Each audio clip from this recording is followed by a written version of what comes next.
मुरारिपद पंकज स्फुरद मंदरेणुत्कटाम्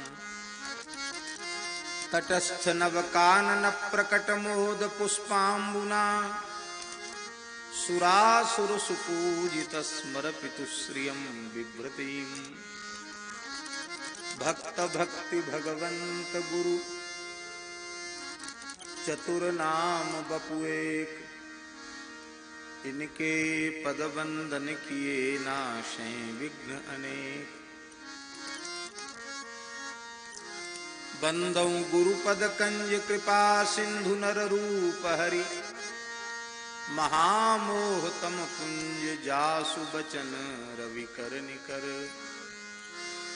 गोविंद जय जय गोपाल जय जय गोविंद जय जय गोपाल जय जय गोविंद जय जय गोपाल जय जय गोविंद जय जय गोपाल जय जय राधा रमण हरि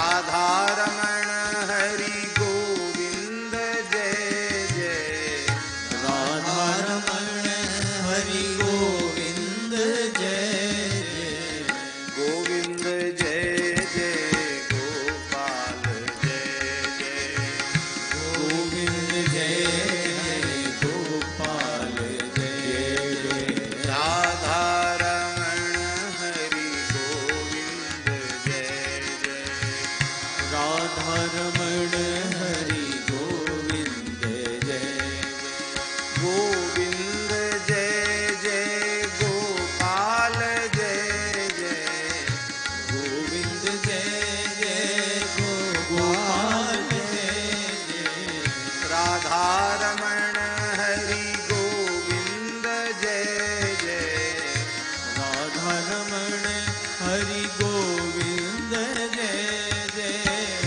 गोविंद जय जय गोपाल जय जय गोविंद जय जय गोपाल जय जय राधारमण हरि गोविंद जय जय राधारमण हरि गोविंद जय जय राधारमण हरि गोविंद जय जय राधारमण हरि गोविंद जय जय गोविंद जय जय गोपाल जय जय गोविंद जय जय गोपाल जय जय गोविंद जय जय गोपाल जय जय गोविंद जय जय गोपाल जय जय राधारमण हरि गोविंद जय जय राधारमण हरि गोविंद जय जय राधारमण हरि गोविंद जय जय श्री राधारमण हरि गोविंद जय जय श्री वृंदावन बिहारी लाल की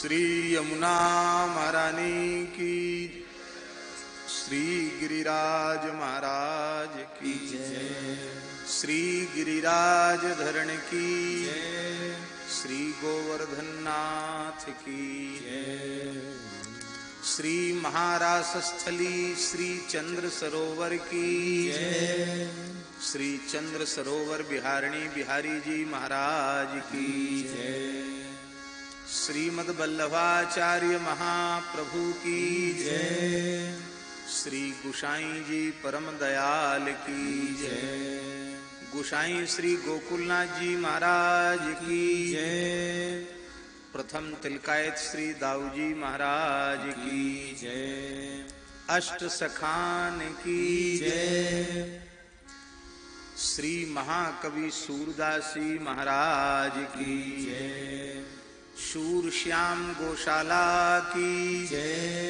श्री सूरश्याम गोधाम की जय। रासेश्वरी गौ माता की जय। परासौली ग्राम की जय। श्रीमद् वृंदावन महिमामृत की जय। श्री श्री चैतन्य महाप्रभु की जय। श्री नित्यानंद महाप्रभु की जय। श्री षड्गोस्वामी वृंद की जय। श्री गौर भक्त वृंद की जय। श्रीमत् स्वामी प्रबोधानंद पाद सरस्वती जी महाराज की जय। उनकी अनुपम कृति श्री वृंदावन महिमामृतम की जय। परम पूज्य प्रातः स्मरणीय श्री पंडित जी महाराज की जय। उनके अनुग्रह विग्रह परम पूज्य प्रातः स्मरणीय बाबा श्री ठाकुरदास जी महाराज की जय। परम पूज्य प्रातः स्मरणीय श्री स्वामी रामदास जी मास्टर बाबा जी महाराज की जय। सब संतन की जय।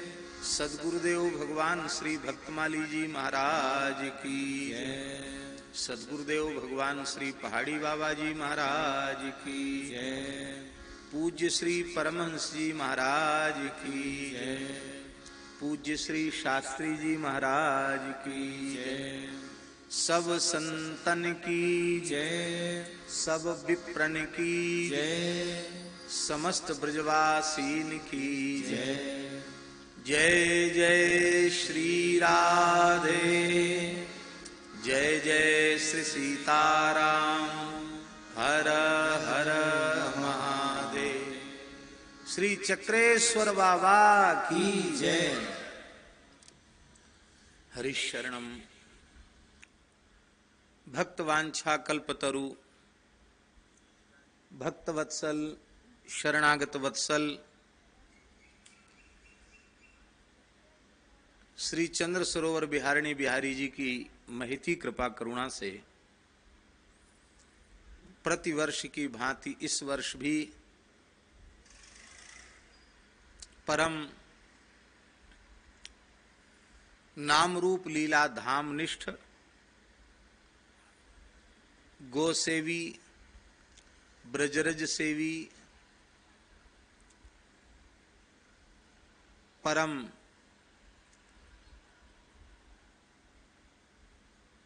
अनुरागी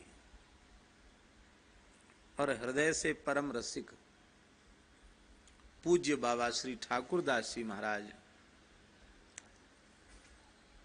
उनके 11वें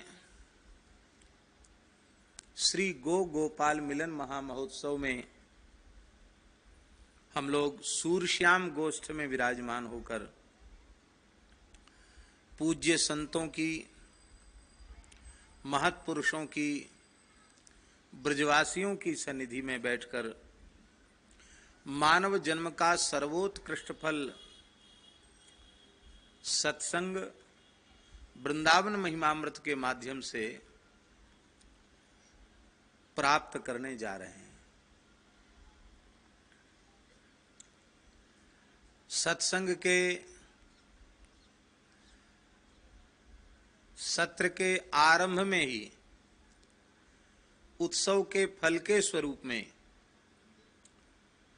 हमारे परम श्रद्धेय परम आदरणीय हमारे अग्रज पूज्य डॉक्टर श्री मनोज मोहन शास्त्री जी का मंगलमय दर्शन और उनका आशीर्वाद इसको प्राप्त करके मानो सत्संग के पूर्व ही सत्संग का फल हम लोगों को मिल गया। हमारे पूज्य महाराज जी कहते भक्तमाली जी महाराज के श्रीमद् भागवत कृष्ण स्वरूप है, ब्राह्मण कृष्ण स्वरूप हैं, क्योंकि व्यास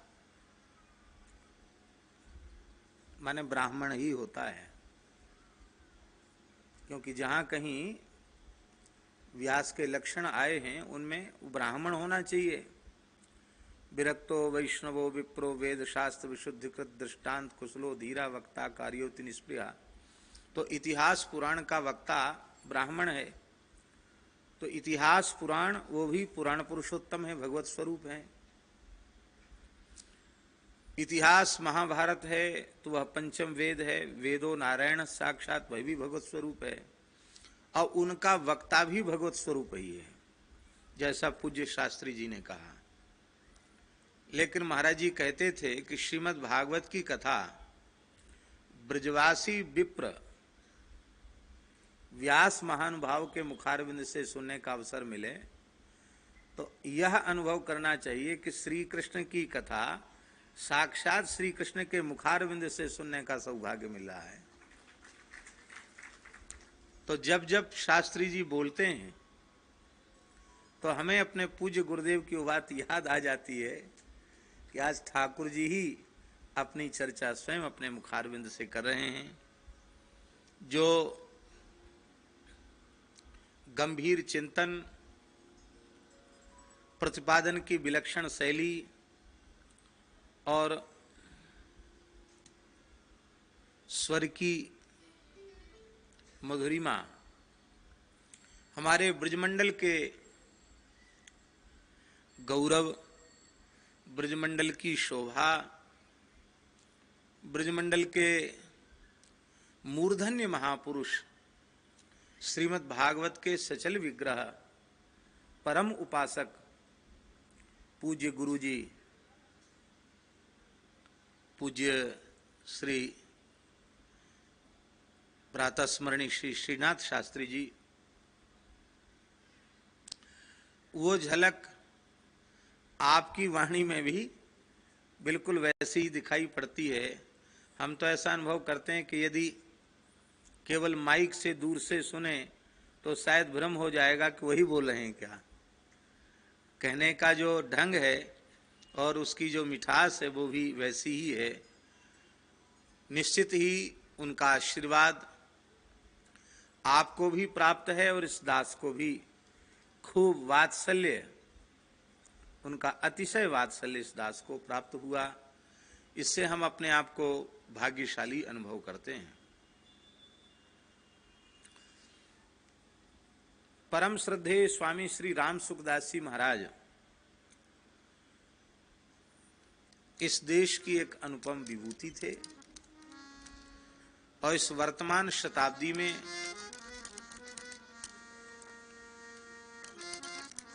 अत्यंत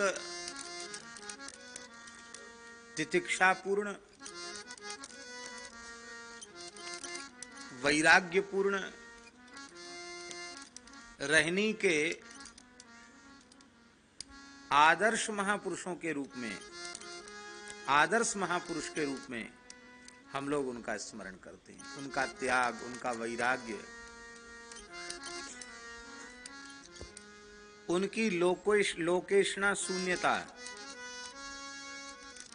अपने आप में अद्भुत थी। पूज्य श्री पंडित जी महाराज, पूज्य स्वामी श्री राम सुखदास जी महाराज, पूज्य बाबा ठाकुरदास जी महाराज, ये सब इस शताब्दी के एक श्रेष्ठतम महापुरुष।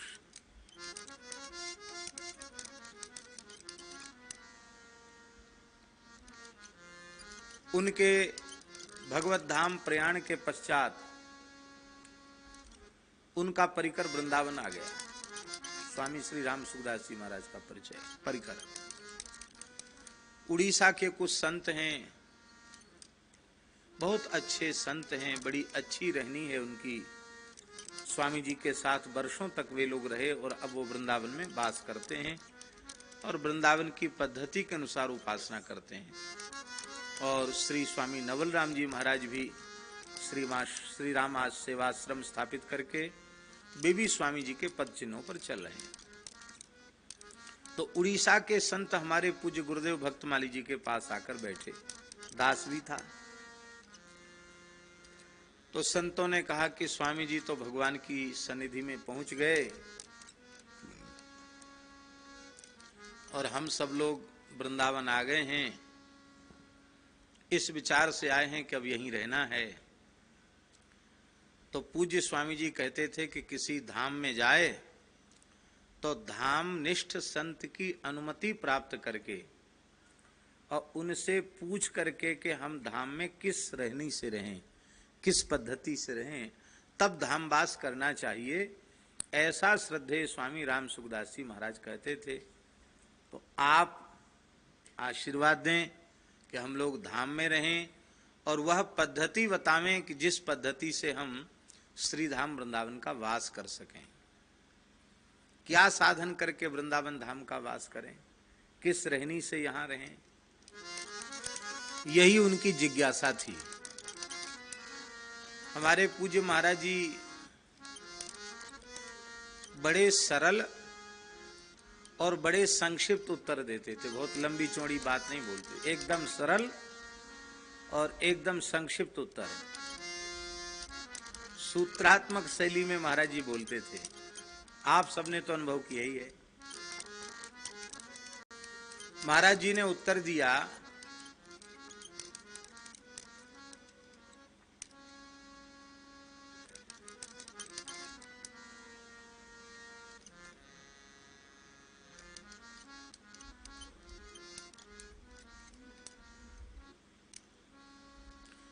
जिससे कोई साधन न बने वो धाम में आके पड़ जाए,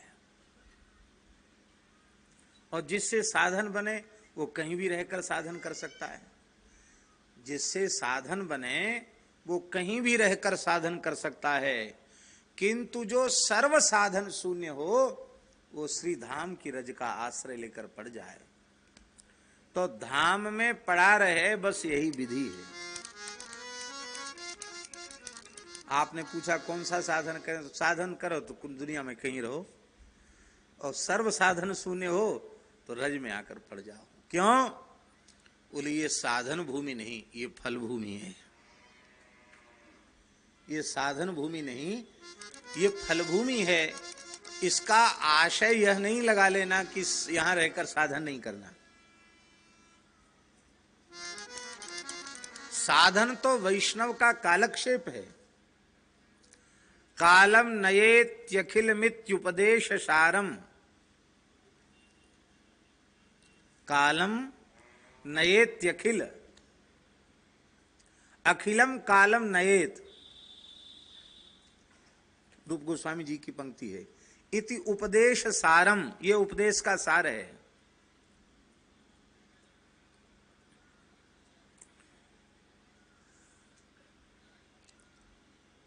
तन नाम रूप, भगवान का नाम, भगवान का रूप, उनकी लीला की स्मृति। रसना मनसी नियोज्य, रसना माने जिह्वा को नाम में और मन को रूप के लीला के ध्यान में, चिंतन में नियोज्य। जैसे स्वामी सेवक को आज्ञा देकर नियुक्त करता है, इस प्रकार से नियुक्त करे। और धाम का आश्रय लेकर के रहे, धामनिष्ठ संतों का अनुगमन करे। इस पद्धति से कालम नयेत अखिलम, अखिलम कालम नयेत इति उपदेश सार, ये उपदेश का सार है।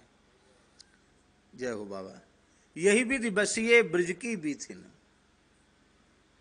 यही विधि बसिए ब्रज की बीथिन इत्यादि पदों में ब्रज के रसिक आचार्यों ने भी ब्रजवास की पद्धति का वर्णन किया है। एक क्षण व्यर्थ न जाए यहां रहने के बाद। यह तो वैष्णव का कालक्षेप है, पर उसे भीतर से यह अनुभव करना चाहिए कि वस्तुतः धाम की प्राप्ति हो गई तो साक्षात श्री ठाकुर जी, श्री जी की प्राप्ति हो गई। अभी शास्त्री जी ने वृंदावन महिमामृत की ही एक पंक्ति का स्मरण किया। आपने कहा, श्री प्रबोधानंद जी महाराज की पंक्ति का उदाहरण दिया, यत्र प्रविष्टो सकलोपि जंतु, वैष्णव नहीं, मनुष्य नहीं, विप्र नहीं, जंतु, कीड़ा मकोड़ा भी वृंदावन की सीमा में प्रवेश कर जाए तो आनंद सच्चिद घनताम उपैति, वो सच्चिदानंद घनता को प्राप्त हो जाता है। जैसे आग में पड़ी हुई वस्तु आग बन जाती है, अग्नि उसे अपना स्वरूप दे देती है। अयो गोलक है, लोहे का गोला है फौलाद का, और प्रज्वलित अग्नि में उसको डाल दो तो थोड़ी देर में लोहा दिखाई नहीं पड़ेगा, वो भी आग का गोला ही दिखाई पड़ेगा। चंदन की लकड़ी डालो तो अग्नि बन जाएगी, और नीम बबूर की लकड़ी डालो तो अग्नि यह विचार नहीं करती है कि चंदन काष्ठ को मैं अपना स्वरूप प्रदान करूं, नीम बबूर कीकर इसको क्यों अपना स्वरूप प्रदान करूं, ये तो सामान्य काष्ठ है अथवा हीन काष्ठ है, ऐसा विचार अग्नि नहीं करते।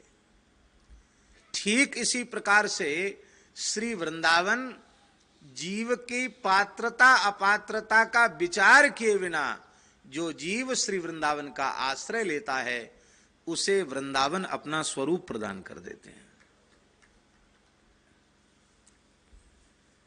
पद्म पुराण में पाताल खंड में श्री रामचरित्र तो है ही है, श्री उमा महेश्वर संवाद में वृंदावन के महात्म्य की भी चर्चा की गई है।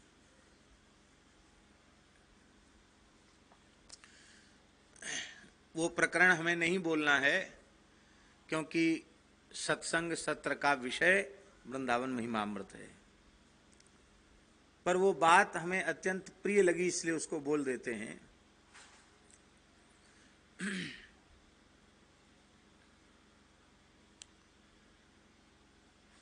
भगवान शिव पार्वती जी से कह रहे हैं कि हे देवी, इस पृथ्वी पर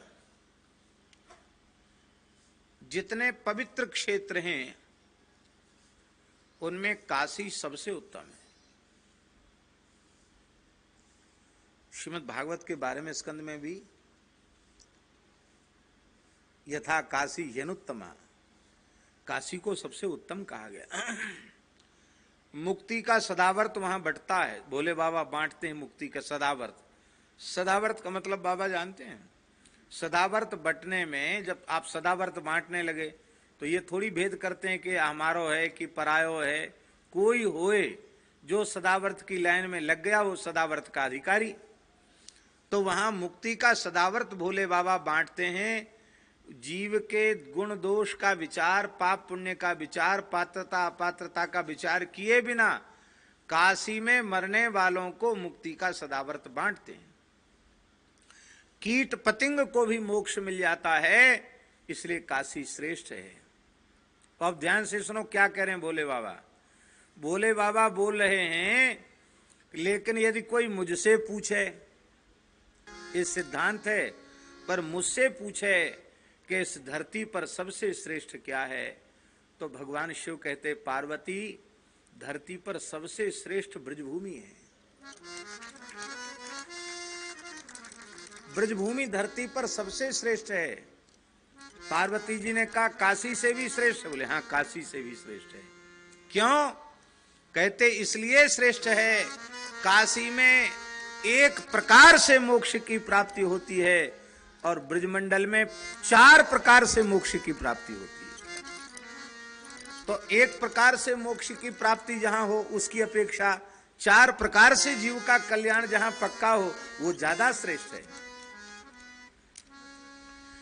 काशी में मरने से मोक्ष होता है।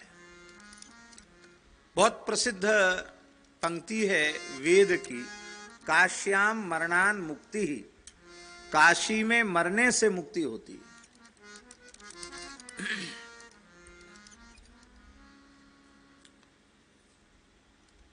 कुछ महानुभाव इसका लाक्षणिक अर्थ भी करते हैं। वो कहते काशते प्रकाशते इति काशी, जहां अविद्याजन्य अंधकार की सर्वथा निवृत्ति हो जाए, स्वरूपावस्थान हो जाए, स्वात्म रूप का पूर्ण प्रकाश हो जाए, उस अवस्था में जो साधक अपने देह का त्याग करते हैं उनकी मुक्ति होती है। ऐसा व्यर्थ कुछ महानुभाव करते हैं, क्योंकि उन्हें ऋते ज्ञानान्न मुक्ति ही इसकी संगति बिठानी है।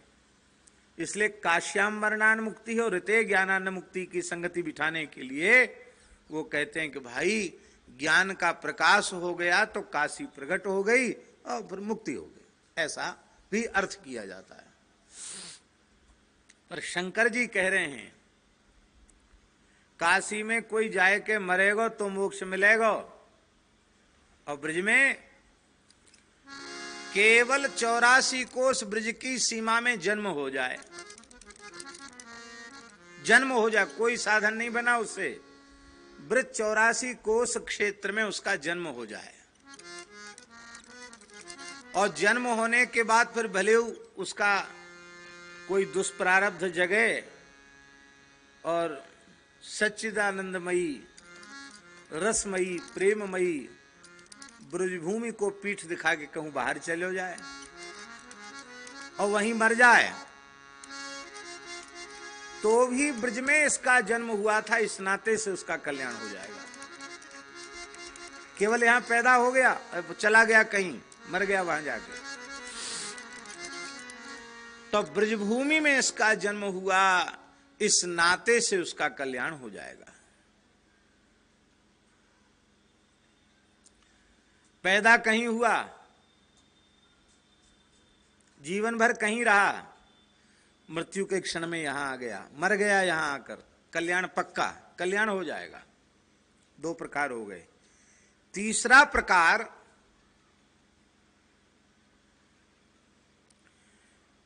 प्रकार यहां पैदा भी नहीं हुआ, यहां रहा भी नहीं और यहां मरा भी नहीं, कहीं अन्यत्र पैदा हो गया, अन्यत्र रहा, अन्यत्र ही मर गया, पर उसका शरीर ला करके यहां संस्कारित कर दिया जाए, ब्रज रज में उसकी मिट्टी मिल जाए, तो भी उसका कल्याण पक्का। कितने प्रकार हो गए? 3। और चौथा प्रकार भगवान शिव बोल रहे हैं, हे देवी, ये पद्म पुराण में वो श्लोक लिखने योग्य श्लोक है, तो श्लोक मुझे स्मृति में नहीं, हमने लिख तो रखा है लेकिन इस समय हमारे पास पर्चा नहीं है। भगवान ने चाहा तो इसमें कभी बोलेंगे उस श्लोक को, बहुत अच्छे, बहुत बढ़िया श्लोक है। चौथा प्रकार यह है कि ब्रज में संस्कार हो जाए। कैसा संस्कार? बोले 16 संस्कारों में से कोई एक संस्कार यहां हो जाए। अरे कछुनी तो जनेऊ है जाए, द्विजाति है तो द्विजत्व वाला संस्कार हो जाए, वैष्णवी दीक्षा का संस्कार हो जाए, इतना भी न हो तो ब्रज में ब्याह है जाए। हाँ, अपने मन से नहीं बोल रहे, ब्रज में विवाह हो जाए तो भैया ब्रज की भूमि से संबंध जुड़ गया, तो भी उस जीव का कल्याण पक्का है। इतनी महिमा ब्रजमंडल की है। बहुत प्यारी बात, बड़ी अद्भुत बात, अनुपम बात शास्त्री जी ने कही कि भैया तुम ते नाय ब्रज की महिमा बड़ी, ब्रज ने तुम्हारी महिमा बढ़ाई दी। बोलो जय श्री कृष्ण। अब ये भाव भैया ब्रजवासी महानुभावों के हृदय में ही इतने अच्छे रूप में प्रकट होते हैं।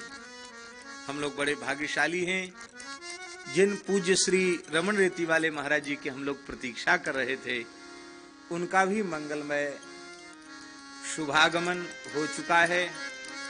बाबा की समाधि को वंदन करके वे यहाँ पधार ही रहे हैं, तब तक हम लोग भगवान नाम संकीर्तन करें।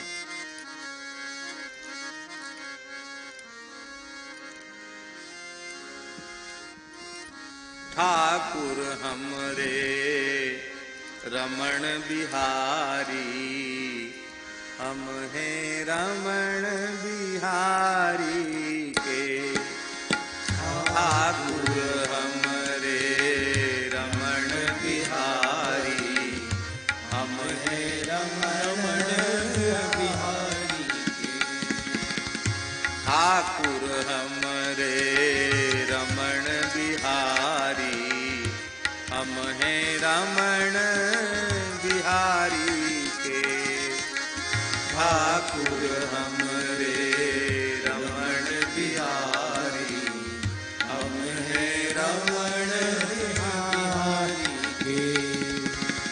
साधु सेवा धर्म हमारा, काम न दुनियादारी से।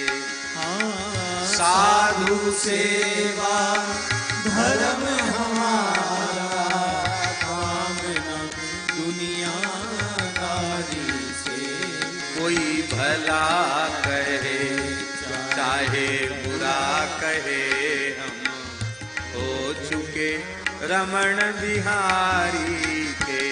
कोई भला कहे चाहे बुरा कहे, हम हो चुके रमण बिहारी। ठाकुर हमरे रमण बिहारी, हम हैं रमण बिहारी के। ठाकुर हमरे रमण बिहारी, हम हैं रमण बिहारी के। कोई भला कहे चाहे बुरा कहे, हम हो चुके रमण बिहारी के। कोई भला कहे चाहे बुरा कहे, हम हो चुके रमण बिहारी के। ठाकुर हमरे रमण बिहारी, हम हैं रमण बिहारी के।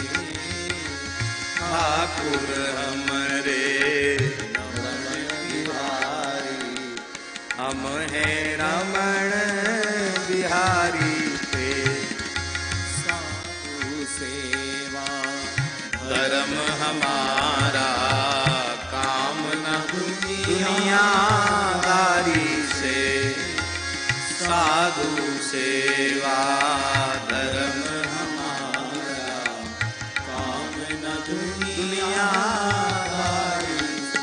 कोई भला कहे चाहे बुरा कहे, हमें हो चुके रमण बिहारी के।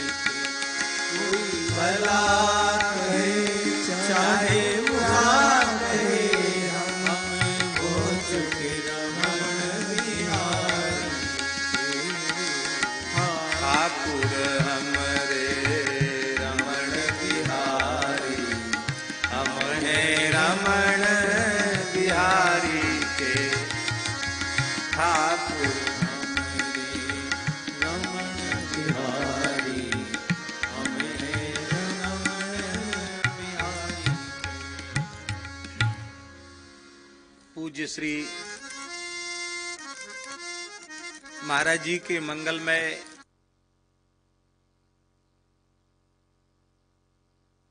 दिव्य सन्निधि से यह गोष्ठी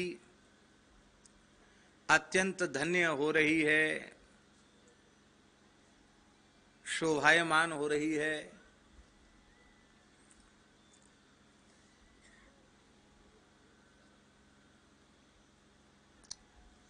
आदि काव्य श्रीमद् वाल्मीकि रामायण में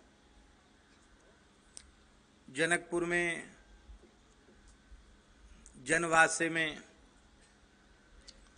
चक्रवर्ती महाराज दशरथ,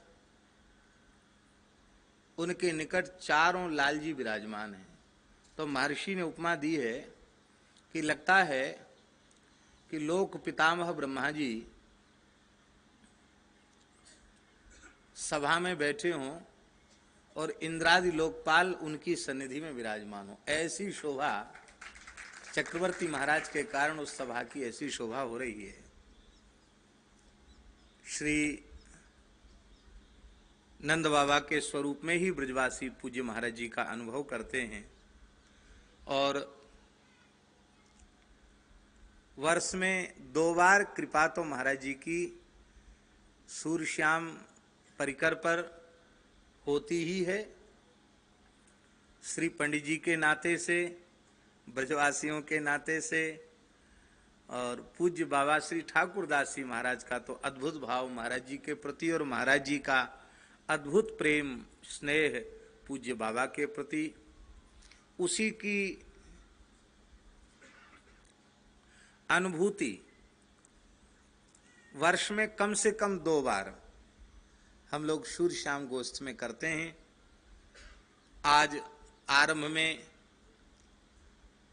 श्रद्धेय श्री मनोज मोहन शास्त्री जी ने बड़ी सुंदर बात हम लोगों को सुनाई और आज सत्र का आरंभ भी है।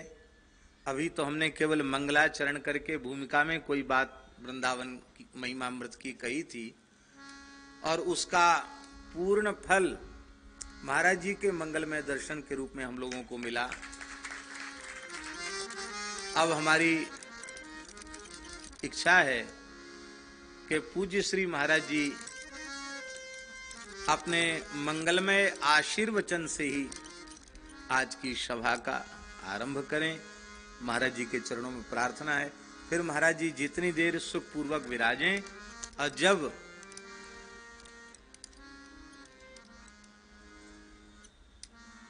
प्रस्थान का भाव हो, क्योंकि बड़ी भारी मर्यादा का पालन महाराज जी करते हैं। हम लोग तो कहते हैं कि व्यासासन पर बैठा हुआ नारायण है, पर महाराज जी कहे नहीं, पर अनुभव करते हैं और प्रत्यक्ष करके दिखाते हैं। व्यासपीठ पर हमारे जैसा भी कोई सामान्य व्यक्ति हो, कोई हो व्यासपीठ पर, आप भगवत भाव से ही उसका पूजन वंदन करते हैं। महापुरुष कहते नहीं हैं, करके दिखाते हैं। तो इसलिए जब जब अनुभव किया तो महाराज जी इसलिए हम महाराज जी को प्रार्थना कर देते हैं कि जब तक वे सुखपूर्वक विराजें तब तक विराजें। हम सबका सौभाग्य। अब महाराज जी के चरणों में प्रार्थना करते हैं कि वे अपना मंगलमय आशीर्वाद हम सबको प्रदान करें। श्री महाराज जी। कृष्णाय वासुदेवाय हरे परमात्मने प्रणतक्लेशनाशाय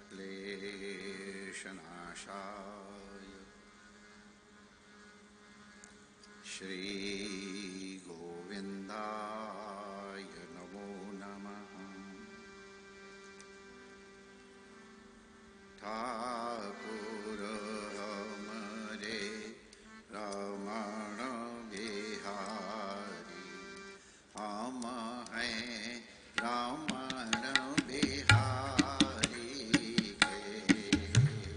ठाकुर हमरे रमण बिहारी, हम हैं रमण बिहारी के।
दुनिया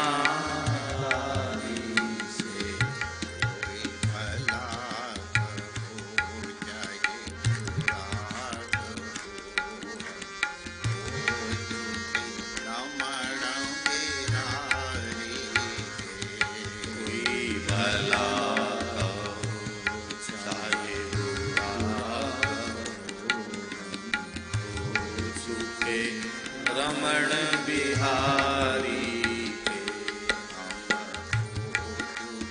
अवध बिहारी हम हो चुके अवध बिहारी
नारायण नारायण नारायण नारायण।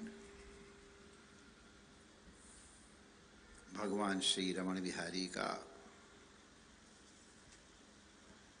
गिरवरधारी का,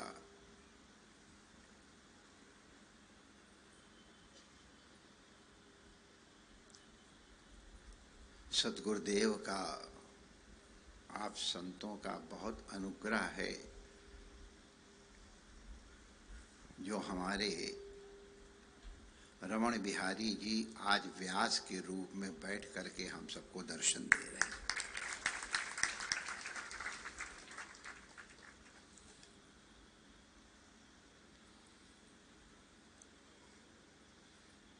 ये परंपरा है अपने यहाँ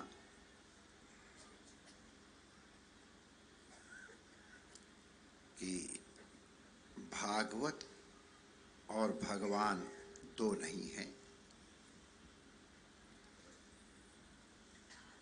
उनके ये दो भिन्न भिन्न विग्रह हैं।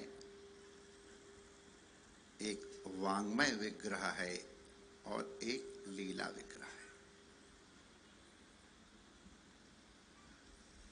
लीला विग्रह से वांग्मय विग्रह प्रकट होता है और इस वांग्मय विग्रह से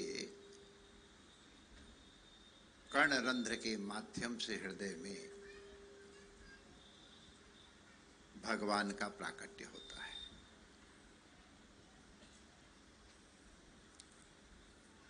तो भगवान और भागवत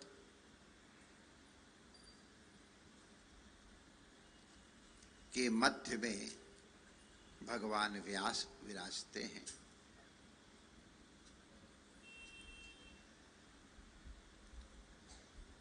कृष्ण रूप ही हैं और वो स्वयं वाणी के द्वारा प्रविष्टा कर्णरंध्रेण अंतःकरण में प्रविष्ट होते हैं। भागवत की परंपरा भी है कि जो जो गुरु के अनुग्रह पूर्वक भागवत श्रवण करता गया,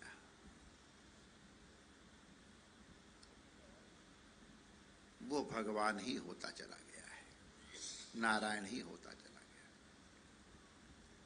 श्रीमद् भागवत के चरम अंश में ये श्रवण करने को मिलता है। तद्रूपिणे तद्रूपिणे तद्रूपिणे। तत् माने यहाँ परमात्मा कहो, नारायण कहो, श्री कृष्ण कहो, रमण बिहारी कहो, अवध बिहारी कहो, सदगुरुदेव भगवान, जो भी कहो, वो तत्रूपिणी, माने वो उन्हीं के रूप होते हैं। जैसे गुरु का एक शरीर होता है, स्थूल भौतिक शरीर, वो भी नित्य वंदनीय है, लेकिन उस विग्रह के माध्यम से गुरु तत्व का अवतरण होता है। वाह। और वो गुरु तत्व का अवतरण उस शरीर के माध्यम से प्रत्येक शिष्य के लिए अलग अलग होता है। देखने में विग्रह वही लगता है, लेकिन हर शिष्य के लिए इस स्थूल विग्रह में भी तारतम्य होता है, और जीव के संस्कारों के अनुरूप उसके कल्याण के लिए जो आवश्यक है, वह अनुग्रह पूर्वक प्रदान और संप्रदान करने के लिए वो परम तत्व हर शिष्य के लिए अलग अलग रूप में अवतरित होता है। तो हर शिष्य का गुरु अलग अलग है। हर शिष्य के लिए मंत्र वर्ण एक होने पर भी मंत्र अलग अलग है। वाह। हम लोगों ने बहुत से उदाहरण सुन रखे हैं, कहीं अधिक समय ना हो जाए फिर कहने को संकोच हो कि इस कारण से विलंब हो गया, तो मैं संकेत कर रहा हूं कि एक ही अक्षर दा का श्रवण देवताओं, दानवों और मानवों ने किया। उपदेष्टा एक है, उपदेश एक है, काल एक है, लेकिन विभिन्न अंतःकरण के फलस्वरूप एक ही वर्ण के एक ही उपदेश के अलग अलग तात्पर्य हो गए। ये प्रमाण है कि प्रत्येक गुरु का अवतरण अपने शिष्य के लिए अलग अलग होता है। ये गुरु का अनुग्रह है, और इसीलिए इस शरीर के आने जाने का गुरु तत्व से कोई लेना देना नहीं है।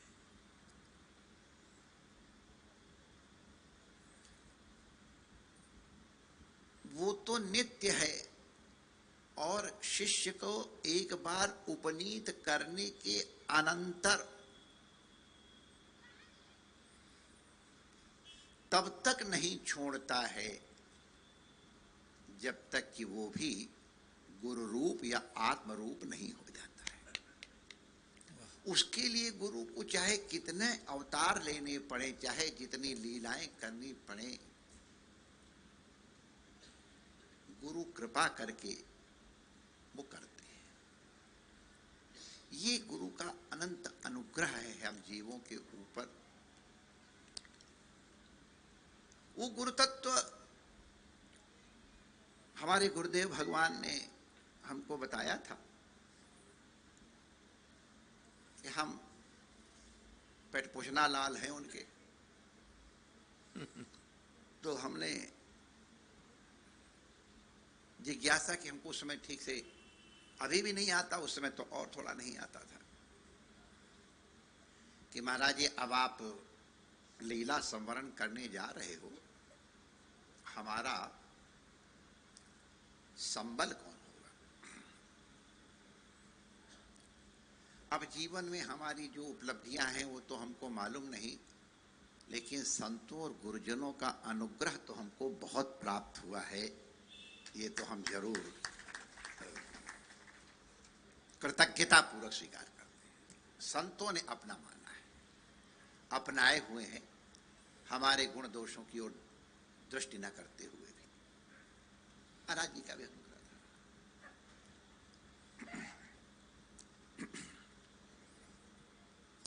तो बहुत अनुग्रहपूर्ण वाणी में उन्होंने कहा, बचाए शरीर तो पंच भौतिक है, इसका तो संबंध देश काल के अनुसार ही प्राप्त होगा।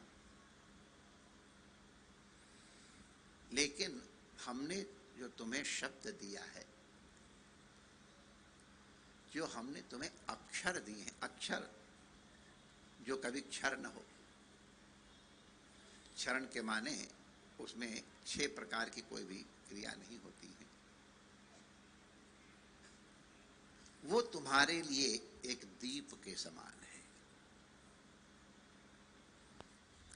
ज्ञान प्रदीप पुरा, ये तुम्हारे लिए, उन्होंने ज्ञान प्रदीप पूरा तो नहीं कहा, उनका बेटा हम तुमको ये लालटेन दिए जा रहे हैं, इस लालटेन को पकड़े रहना, तुम्हारे आगे का मार्ग प्रशस्त बना रहेगा। तुम जितने वेग से आगे बढ़ोगे उतने वेग से तुम्हारा मार्ग प्रकाशित और प्रशस्त होता रहेगा। अगर तुम खड़े भी रहोगे तो भी तुम्हारे आगे पीछे उजाला बना रहेगा। इस लालटेन को पकड़े रहना। फिर वो गुरुजनों का ये आश्रय रण में वन में सर्वत्र संरक्षक होता है, सदा पालन भी करता है, रक्षण भी करता है, अनुग्रह भी करता है। आवश्यकता पड़ने पर वो नाना रूपों में साक्षात अथवा संकेत के रूप में निर्देश भी प्रदान करता है। गुरु 10, 20, 50 नहीं होते हैं, गुरु तो एक है और वो परम तत्व है। जैसे अनंत विग्रह होने पर हमारे रमण बिहारी एक हैं, वृंदावन में ही हमारे विचार से छोटे मोटे लड्डू गोपाल से लेके वो बिहारी जी तक 1 लाख तो होंगे ही विग्रह, लेकिन ठाकुर जी एक है। तो ये विग्रह जितने हैं ये माध्यम है हमारे ऊपर अनुग्रह करने के लिए, ये अनुग्रह विग्रह है। लेकिन गुरु तत्व सर्वव्यापक, व्याप्तम येन चराचरम अखंड मंडलाकारम। तो गुरुदेव को जब जिस प्रकार से अनुग्रह करना होता है वो अनुग्रह प्रदान करते हैं। ये 24 गुरुओं की जो कथा हम लोग श्रवण करते हैं ना, ये गुरु की 24 प्रकार के या 25 प्रकार के अनुग्रह करने की विधियों का वर्णन है। गुरु तो एक ही है, उसको सिखाना है कि कैसे निराश रहना है तो एक नाटक कर लेगा, कैसे मनोयोग करना है तो ये, और किसी यति का भी वर्णन किया जा सकता था, लेकिन साधारण तीर बनाने वाले का उदाहरण इसलिए दिया कि अत्यंत लौकिक कृत्य करते हुए भी यदि जीव सावधान है तो समाधि का आनंद ले सकता है। तस्मात् सर्वेषु कालेषु माम अनुस्मर, ये विधि है, आनुषंगिक विधि है, युद्ध च। तो निरंतर भगत स्मृति बनी रहे, इसके लिए भगवान गुरु रूप में अनुग्रह विग्रह के रूप में प्रकट होते हैं कि उनके सहज दर्शन प्राप्त हुए, स्पर्श प्राप्त हुआ है, अनुग्रह साक्षात अनुभूत हुआ है, तो उस रूप में इष्ट का स्मरण सहज हो जाता है। रमण रीति में आने के बाद ये सब नाटक ठीक हो गए। हमने कई संतों को देखा केवल अपने गुरु का चित्रपट रखे हैं और उसी में ब्रह्मा का भी, विष्णु का भी, शिव का भी, भगवती दुर्गा का, सबका ध्यान करके उनकी पूजा प्रदान करते हैं। स्वामी योगानंद जी महाराज, परम पूज्य स्वामी अनंत श्री स्वामी अखंडानंद जी महाराज के दीक्षा गुरु थे। वो अपने गुरुदेव के विग्रह में ही समस्त इष्ट देवताओं के दर्शन करते थे, पूजन करते, केवल एक। ये विग्रह तो एक है, माने इष्ट तो एक ही, ईश्वर तो एक ही है।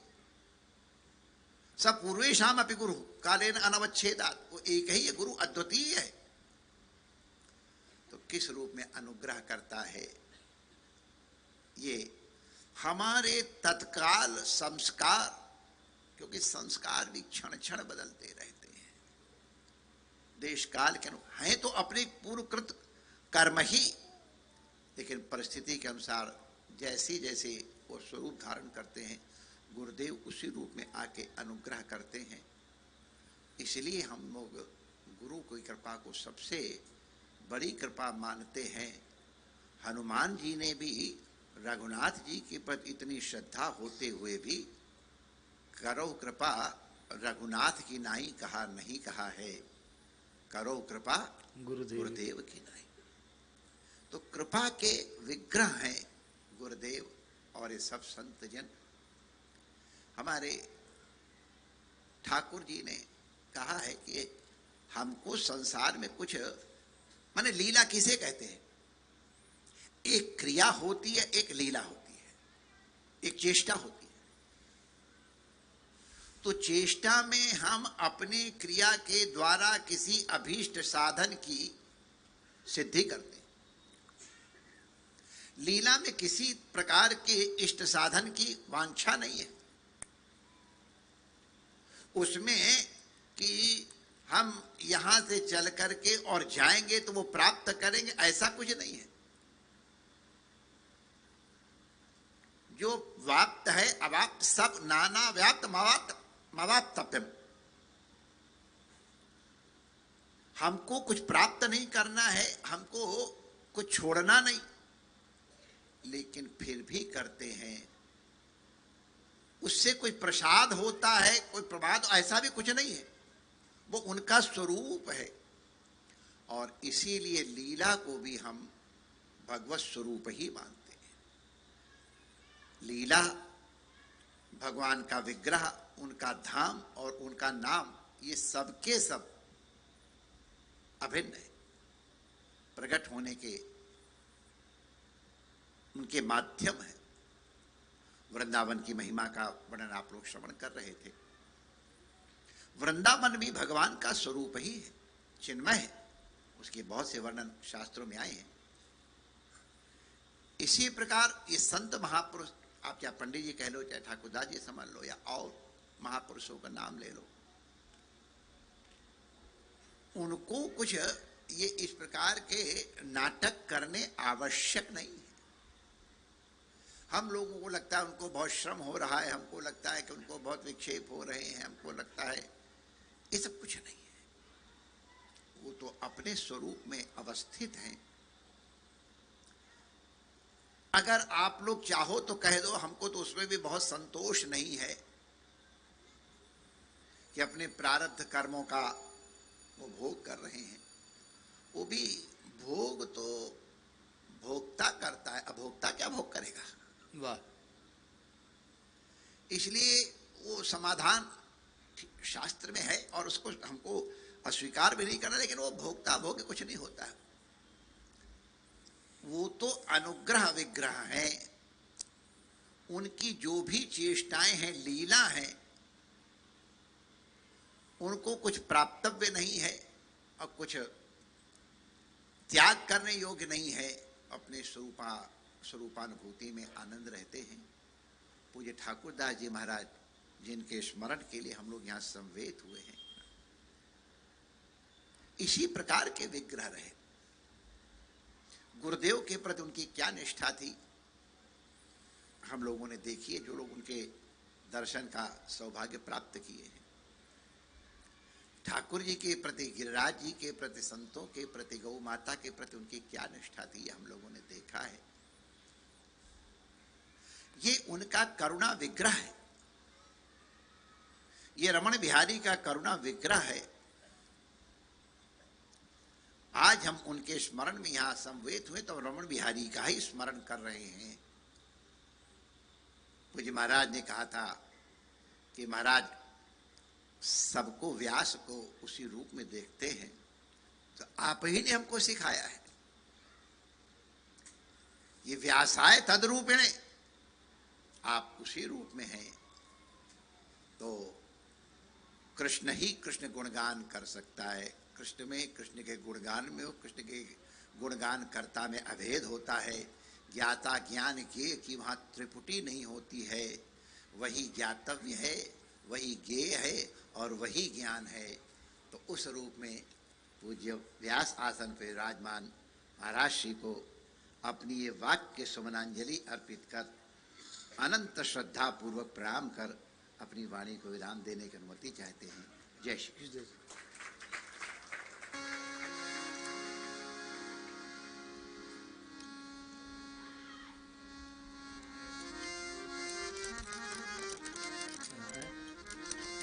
जी जी।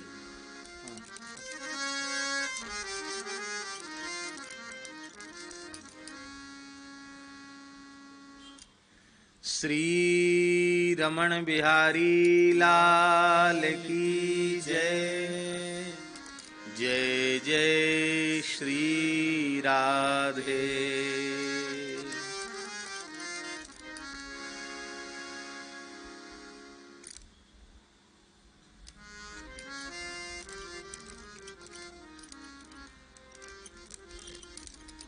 बड़ी अनुपम बात पूज्य श्री महाराज जी ने हम सबको बताई, और दास को तो पहली बार सुनने का ये सौभाग्य मिला कि सर्वसमर्थ सद्गुरु भगवान के शिष्य के ऊपर अनुग्रह करने के लिए समझाने के जो 24 प्रकार हैं वही 24 गुरु हैं। कितनी अनुपम अद्भुत बात। हमारे भीतर आचार्य निष्ठा, गुरु निष्ठा हो तो बाण बनाने वाले की वो सामान्य क्रिया भी हमें समाधिस्थ कर सकती है, हमको समाहित कर सकती है, हमको असंदिग्ध बना सकती है, हमको स्वरूप बोध करा सकती है। कितनी अद्भुत बात पूज्य श्री महाराज जी ने कही। और यदि ऐसा न हो तो हम लोग क्या अर्थ करेंगे? अखंड मंडलाकारम व्याप्तम येन चराचरम तत्पदम दर्शितम येन तस्मै श्री गुरवे नमः।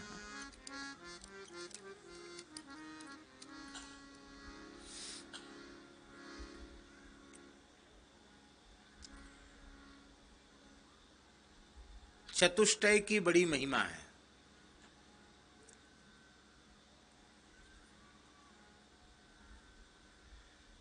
चतुर्व्यूह भी कहते हैं। श्री वासुदेव संकर्षण प्रद्युम्न अनिरुद्ध, ये चतुर्व्यूह है, चतुष्टय है। श्री राम लक्ष्मण भरत शत्रुघ्न, ये चतुष्टय है, चतुर्व्यूह है। हमारे यहाँ महाराज जी वैष्णवों में भी चतुर्व्यूह, श्री ब्रह्म रुद्र और सनकादिक, ये भी चतुर्व्यूह है। श्री ब्रह्म रुद्र सनकादिक, ये भी चतुर्व्यूह है।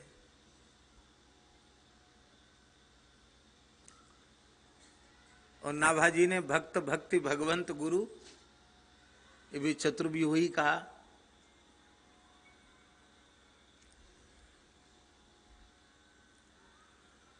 आचार्यों का स्मरण करते हुए नाभाजी ने कहा 24 प्रथम हरि बपु धरे त्यों चतुर्व्यूह कलयुग प्रगट। चतुर्व्यूह ठीक इसी प्रकार से श्री नाम रूप लीला धाम, यह चतुष्टय है, यह चतुर्व्यूह है। और इस चतुष्टय में, इस चतुर्व्यूह में सौलभ्य गुण के कारण इस चतुष्टय में नाम को प्रधान माना गया। जैसे वासुदेव संकर्षण प्रद्युम्न अनिरुद्ध, वो चार भी एक रूप ही हैं, और उसमें प्रधान वासुदेव तत्व है। श्री राम लक्ष्मण भरत शत्रुघ्न, इसमें प्रधान तत्व श्री राम तत्व है। ठीक इसी प्रकार से नाम रूप लीला धाम, इस चतुष्टय में प्रधान श्री नाम है। उसका कारण यह है कि नाम में सौलभ्य गुण है। श्री चैतन्य महाप्रभु शिक्षाष्टक में कह रहे हैं, नाम नामकारी बहुधा निज सर्वशक्ति तत्रार्पिता नियमत स्मरणेन कालः एतादृशी तब कृपा भगवन् ममापि दुर्दैव मीदृशमिहा जनिनानुरागः।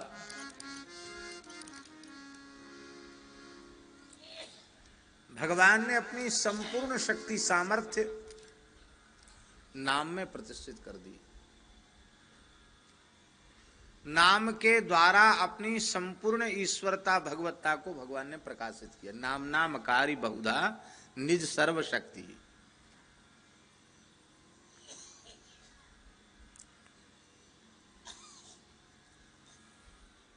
और उस नाम के स्मरण के लिए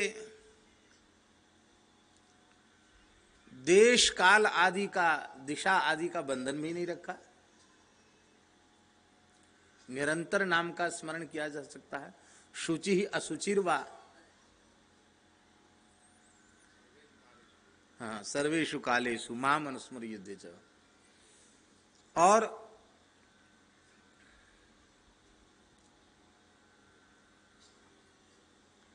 प्रत्येक अवस्था में भगवान के पवित्र नाम का स्मरण किया जा सकता है। उसमें कोई बंधन नहीं है। इसीलिए दूसरे अर्थ में इसको न लिया जाए, अनर्थ न किया जाए। तो नाम की महिमा को सुस्पष्ट करने के लिए ही व्रज के महान प्रेमी अनुरागी संत श्री बिल्वमंगलाचार्य जी महाराज ने श्री कृष्ण करणामृत के तृतीय शतक में, वहां ये आशय मत लगा लेना कि संध्या बंदन और स्नान आदि का निषेध कर रहे हैं वो। लक्ष्य भगवान नाम की महिमा सर्वोपरि है, ये कहना है। वे कहते हैं, संध्या वंदन भद्रमस्तु भवतः भो स्नान तुभ्यं नमो भो देवाः पितरश्च तर्पण विधौ नाहं क्षम क्षम्यताम्। हे संध्या वंदन, आपका कल्याण हो। आप और किसी को कृतार्थ करें, अब हम आपके लायक नहीं हैं। भो स्नान तुभ्यं नमो। हम लोग तो ऐसे ही स्नान कर लेते हैं झटपट, पर वैदिक लोग शास्त्रीय विधि से स्नान करते हैं तो उसमें भी समय अपेक्षित होता है, कई द्रव्य भी अपेक्षित होते हैं, उनसे दशविध स्नान किया जाता है। तो उस कर्मकांड की विधि से किए गए स्नान को भी कहते भो स्नान तुभ्यं नमो। हे देवताओं, हे पितरों, अब हमसे आशा मत करना। न हम आपका अर्चन कर सकते, न तर्पण कर सकते। ना हम क्षम क्षम्यताम, ना हम क्षमा, हम समर्थ नहीं है। तो अक्षम के ऊपर तो कृपा करनी ही पड़ेगी, इसलिए क्षम्यताम, आप क्षमा करें।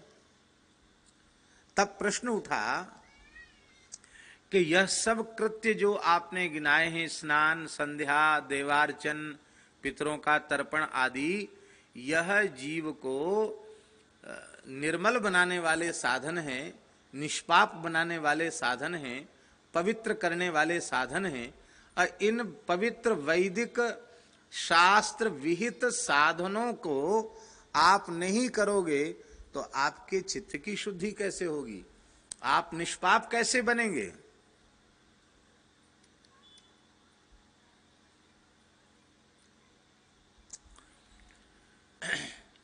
अब संध्या वंदन का अलग से कोई पुण्य नहीं है, फल नहीं है, पर करना ये विधि है, अवश्यमेव करना चाहिए। अकरणे प्रत्यवायः, नहीं करोगे तो उसका दोष लगेगा, करना चाहिए।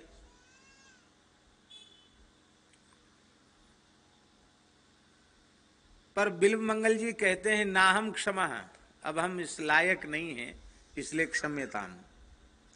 तब बोले फिर आप निष्पाप कैसे होगे, आपकी चित्त शुद्धि कैसे होगी, अरे आपका कल्याण कैसे होगा, ये सब छोड़ दोगे तो। अब कहते यत्र क्वापि निषद्य, आपके जो कृत्य है ना उनमें विधि है, अमुक दिशा की ओर मुंह करो, अमुक आसन पर बैठकर करो, अंगन्यास करन्यास करो। आज एक ब्रजवासी विप्र बालक पूछ रहे थे आते ही दास से कि महाराज जी आपने कहीं प्रवचन में भिन्न पादा अभिन्न पादा गायत्री कहा था, उस समझ में नहीं आया, भिन्न पादा क्या है अभिन्न पादा क्या है।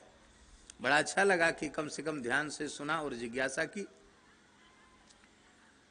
तो बड़ी विधियां हैं। भिन्न पादा तो गायत्री ब्रह्म हत्याम व्यपोहति, और अभिन्न पादा गायत्री ब्रह्म हत्याम प्रयच्छति।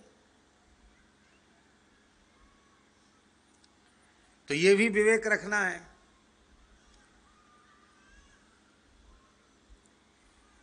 जपादौ तो पठेत हृदयम जपान्ते कवचम पठेत, इसका भी अनुपालन करना चाहिए यथा साध्य। शाप युक्ता तो गायत्री सफला न कदाचन, शाप विमोचन भी कार्य है। फिर मंत्र के प्रतिपाद्य देवता, मंत्र के ऋषि, उनका स्वर, उसके भी ध्यान की बात है।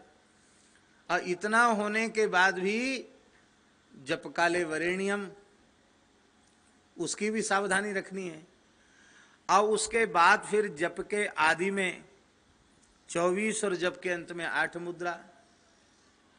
और इतना सब करते हुए भी यदि व्यग्र होकर जप किया गया तो व्यग्र चित्तो हतो जपः। हम ये नहीं कह रहे हैं कि इतना कठिन इसलिए नहीं करना चाहिए, यथा साध्य करना ही चाहिए। लेकिन आशय बिल्वमंगल जी का ये है कि तुम्हारे वैदिक कृत्यों में इतने विधि निषेध हैं, उन सबका निर्वाह हो पाना बड़ा कठिन है। और हमको अब ऐसी बढ़िया पद्धति मिल गई है संतों की कृपा से कि यत्र क्वापि निषद्य, अब स्थान का बंधन नहीं, आसन का बंधन नहीं, काल का बंधन नहीं, दिशा का बंधन नहीं, जहां मन आवे 84 कोस ब्रज की रज में कहीं बैठ जाओ। यत्र क्वापि निषद्य यादव कुलोत्तम सस्य कंशद्विषा स्मारम स्मार मघम हरामि तदलम। जहां कहीं भी बैठ करके यदुवंश विभूषण नंद नंदन श्री कृष्ण का स्मरण हम कर लेते हैं, नाम जप कर लेते हैं, नाम कीर्तन कर लेते हैं, तो तत् अलम, अब उतना ही हमारे परम कल्याण के लिए पर्याप्त है। तदलम मन्ये किमन्येन में, अब अन्य किसी साधन से प्रयोजन नहीं है, नाम सर्वोपरि। कली दावानले नाद्य साधनम भस्मतांगतम। लेकिन इतना होने के बाद भी चाहे जैसा भयंकर कलिकाल आ जाए, नाम की महिमा किंचित भी न्यून होगी नहीं, एक जैसी बनेगी। चाहे जैसा, सब चीज मिलावट हो गई, सब चीज में मिलावट हो गई। मनुष्य में मिलावट हो गई, वर्ण संकरता आ गई, सब चीज मिलावट, कथा भी मिलावटी हो गई, सब साधन मिलावटी हो गए। पर कृष्ण नाम में क्या मिलावट करेंगे, राम नाम में क्या मिलावट करेंगे। चाहे जैसा घोर कलिकाल आ जाए, भगवान नाम में मिलावट संभव नहीं है। और भगवान नाम की महिमा कभी भी न्यून नहीं है। इसलिए कलिसंतरणोपनिषद में जहां महामंत्र का उपदेश ब्रह्मा जी ने नारद जी को किया, तो वहां नारद जी ने पूछा कोस्य विधि रीति, इसकी विधि क्या है। तो बिना किसी भूमिका के संदर्भ के ब्रह्मा जी ने स्पष्ट शब्दों में कहा नास्य विधिरिति। इसका मतलब है कीर्तन करना, स्मरण करना, यही विधि है। चहूं जुग चहूं श्रुति नाम प्रभाव, चहूं जुग चहूं श्रुति नाम प्रभाव, कलि विशेष नहीं आन उपाऊ, कलि विशेष नहीं आन उपाऊ। नाम की महिमा है। नाम के आश्रय के बिना रूप भी प्रत्यक्ष हो जाएगा तो उसका जो लाभ मिलना चाहिए वो नहीं मिलेगा।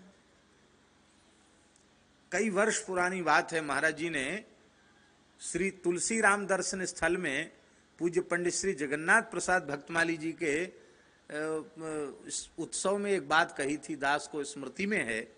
महाराज जी ने कहा था कि मम दर्शन कर फल सहज अनुपा, जीव पाव निज सहज स्वरूपा।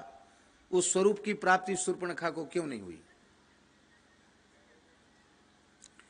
अरे आत्मा स्वरूप में तो अब स्थिति उसकी भई ही नहीं। जो बाहरी स्वरूप देह है उसके भी नाक कान जय श्री कृष्ण हो गए, नाक कान और कट गए। स्वयं ब्याह किया नहीं, इस लायक छोड़ा नहीं कि कोई दूसरा ब्याह कर ले, नाक कान जय श्री कृष्ण हो गए। तो दर्शन हो रहा है पर सहज स्वरूप की प्राप्ति क्यों नहीं हो रही है? ये बात महाराज जी ने कही थी और उस समय महाराज जी ने संकेत रूप में कहकर महाराज जी चले गए थे कि सद्गुरु भगवान के अनुग्रह से जिस भाग्यशाली जीव को उनके पवित्र नाम की प्राप्ति हो जाती है और नाम के आश्रय के बाद जब स्वरूप का साक्षात्कार होता है तभी स्वरूप अवस्थान होता है। इतनी प्यारी बात क्या कहना, अद्भुत बात। तो बिना राम राम किए दर्शन हो रहा राम जी का, इसलिए नाक कान कट गए, स्वरूप की प्राप्ति नहीं भई। और सबरी को मतंग महर्षि की कृपा से राम नाम का उपदेश प्राप्त हो गया। तो सबरी राम जी का दर्शन करके उसने अपने स्वरूप को प्राप्त कर लिया। तो नाम के बिना रूप की प्राप्ति भी जीव के लिए कल्याणकारी नहीं होगी। नाम की पूंजी नहीं है तो लीला भी समझ में नहीं आएगी। शकुनी को कहां समझ में आई श्री कृष्ण की लीला? दुर्योधन आदि को कहां समझ में आई? पांडव राम राम करते इसलिए पांडवों को कृष्ण की लीला समझ में आ गई। नामाश्रय के बिना लीला का भी दर्शन होने पर जो आनंद की उपलब्धि होनी चाहिए वो नहीं हो पाएगी। सभा में भगवान ने विश्वरूप दिखा दिया पर अधिकारी लोग ही उसका अनुभव कर सके, बाकी लोगों ने उनको जादूगर समझ लिया कि जादू से कुछ कर दिया इन्होंने। श्री कृष्ण का इंद्रजाल माना उसको। धाम की बात भी यही है। धाम में रहकर भी जीव यदि श्री नाम का आश्रय उसे प्राप्त नहीं है तो धाम की महिमा से उसका कल्याण हो गए, बात सही है, सच्ची है, पक्की है। किंतु नामाश्रय पूर्वक यदि धामाश्रय लिया जाएगा तो धाम के संपूर्ण सुख का अनुभव होगा, धाम के रस का अनुभव होगा, धाम के स्वरूप का अनुभव होगा। और महाराज जी अभी बोल रहे थे कि धाम में और भगवान में अंतर नहीं। सुखदेव जी के वचन है भागवत जी में, सत्यम ज्ञान मनंतम यद ब्रह्म ज्योतिष सनातनम यद्धि पश्यन्ति मुनयो गुणा पाए समाहिता। ये वृंदावन के संबंध में सुखदेव जी